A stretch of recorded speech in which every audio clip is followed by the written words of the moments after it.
What is going on, my Houston Texans family? Welcome back to the 713 Houston Sportcast. I am your host, Ruben Calvillo. The NFL Combine continues today. Quarterbacks, wide receivers, and tight ends will be participating. My number one option, Bryce Young, will not be throwing today.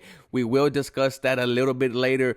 But the Houston Texans, man, you are on the clock and it is go time. We know they will be selecting a quarterback at 2. The only question is, who will it be? They talked to Bryce Young. They talked to C.J. Stroud, Will Levis, AR-15. Hell, even Max Duggan.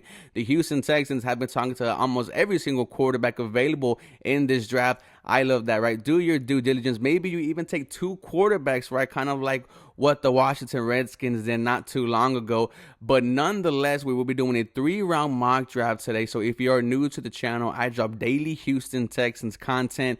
And if you are a Texans fan, you know that brighter days are ahead for this franchise. General Manager Nick Caserio and head coach Demeco Ryans are the only 2 there at the NFL Combine. They decided to leave their brand new coaching staff here in Houston to get acclimated to the building, acclimated to each other. I have no issue with that whatsoever. This is the Houston Texans 3-round mock draft 1.0. As always, let's go ahead and get this started. And the main storyline about this combine so far has been no surprise Bryce Young's height and weight. And as he measures officially 5'10", 204 pounds, it makes him the lightest round 1 quarterback since 2006 and makes him the shortest passer available since the 1967 AFL-NFL merger. That is absolutely insane. Bryce Young is already breaking records. Nonetheless, he is my quarterback 1 for the Houston Texans. Let's look at the review.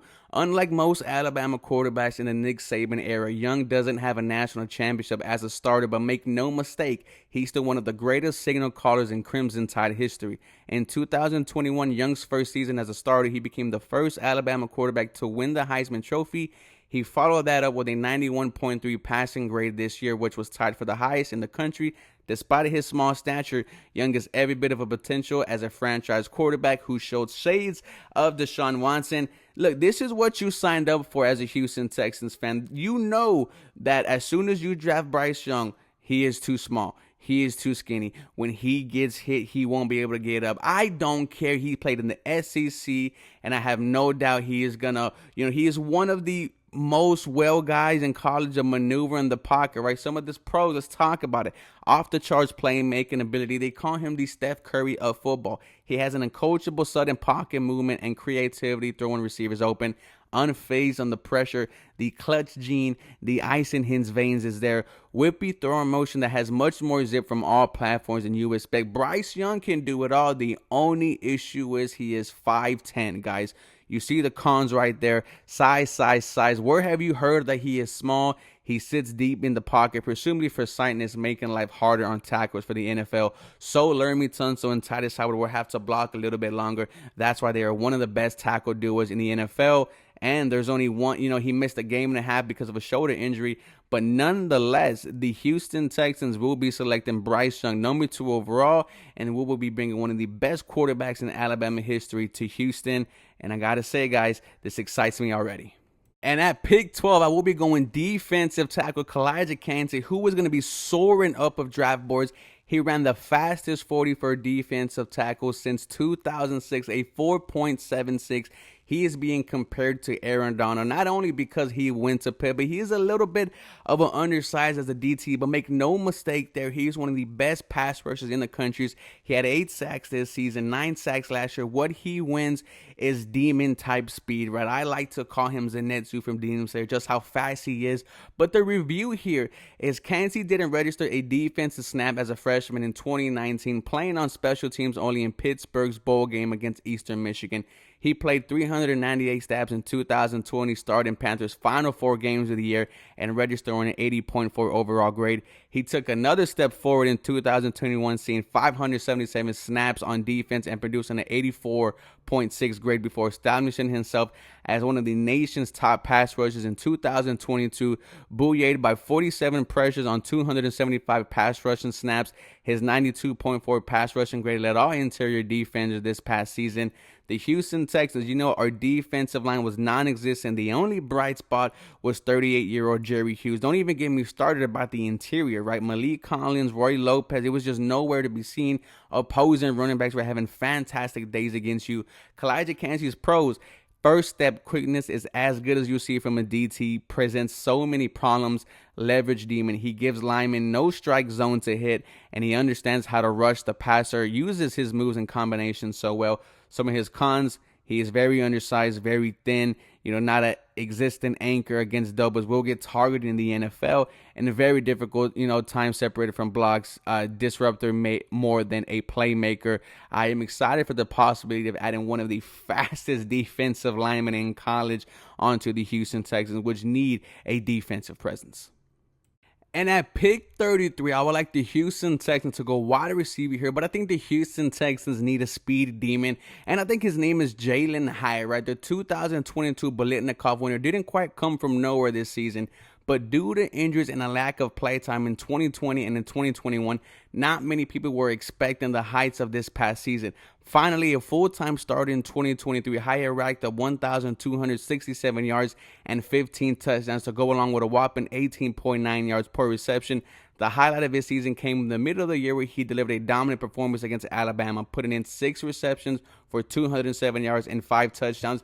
The only cons about Jalen High is he only does one thing, and that is just run deep, and he does that very well, right? The cons you see here: lacks creativity after the catch. He is a linear player with the ball in his hands. Roll was comical for projecting to NFL, just vertical routes from the slot. Stopping speed, but doesn't match starting speed. Hitch routes get exaggerated. The pros: elite speed if a defense loses track of him. It is a house call. Sure-handed and a consistent ball tracker down the field. Insanely productive this past fall.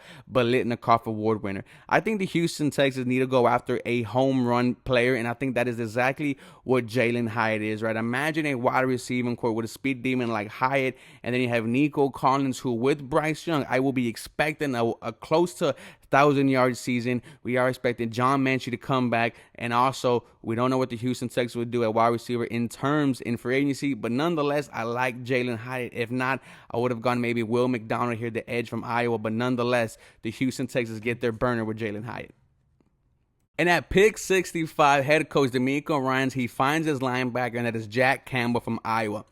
The review: Campbell was about as dominant of a linebacker as you'll see in college. He is also one of the biggest linebackers you'll ever see in college. The Iowa defense have plenty of NFL talent on it, and Campbell was arguably the best of the bunch. His 91.7 PFF grade ranks second in the nation amongst all linebackers. The thing that separates Campbell, though, is his coverage ability, as he has allowed only 236 yards on 418 coverage snaps this season, en route to a 92.9 coverage grade that led all linebackers.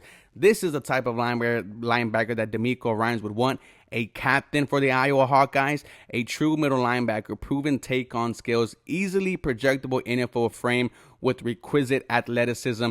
He has a great feel for zone coverage with outstanding production. He's one of the highest graded Power 5 coverage linebackers. Some of his cons: not a particularly twitchy mover, won't be the linebacker you walk out to the slot. His range is average by NFL standards, and is patient to a fault in the run game at times. It just sounds like he is trying to actually get to the play, to the ball correctly. I think the Houston Texans need a linebacker, and it needs to be addressed in these top 5 picks, because the Houston Texans, like I said, 2 firsts, 1 second, 2 thirds, and I think Demeco might want to get his linebackers sooner rather than later. And at pick 73, to finish off the third round, the Houston Texans, they give Bryce Young another weapon, and that is tight end Sam Laporte from Iowa. Now, we know that these tight ends from this class are special, right? Apparently, there's supposed to be 11 taken within the first 3 rounds. But the review on Sam Laporte, here it goes. Iowa has sent tight ends such as George Kittle, T.J. Hawkinson, and Noah Fant to the NFL since 2016, and Sam Laporte is looking to follow in their footsteps after an impressive Hawkeye career. Laporte recorded 15 receptions in his first season at Iowa. the only season at the school where he didn't lead the team in receptions. As the focal point in Iowa's passing game, he finished with 18 more receptions than any other Hawkeye weapon in 2021 and 24 more in 2022. Some of the pros about Sam Laporte: he is electric after the catch for a tight end. 30 broken tackles on 111 catches in the past 2 years. Speed to legitimately threaten the seam. He gets off the line quickly. Versatility to split to the slot or out wide. 65 snaps as an outside receiver last year. Kind of reminds me of a Gesicki from the Miami Dolphins. Some of his cons: ball skills are nowhere near as reliable as you like from a tight end. Runs routes like they're drawn on paper too often. Won't set up a defender with the steam. And strength as an inline blocker is not what you want to expect from an Iowa tight end. But when you were looking for as a pass catcher, it is there for Sam Laporte. And you want to give Bryce Young as much weapons as possible. He is my last pick in the 3rd round. And if you tell me, it goes Bryce Young, it goes Kalijah Kancey, it goes Jalen High, it goes Jack Campbell, and now Sam Laporte to finish it off, I would say the Houston Texans absolutely knocked it out in the past, in these 3 rounds. But you guys let me know how I did. As always, go Houston Texans. You guys have a very blessed day.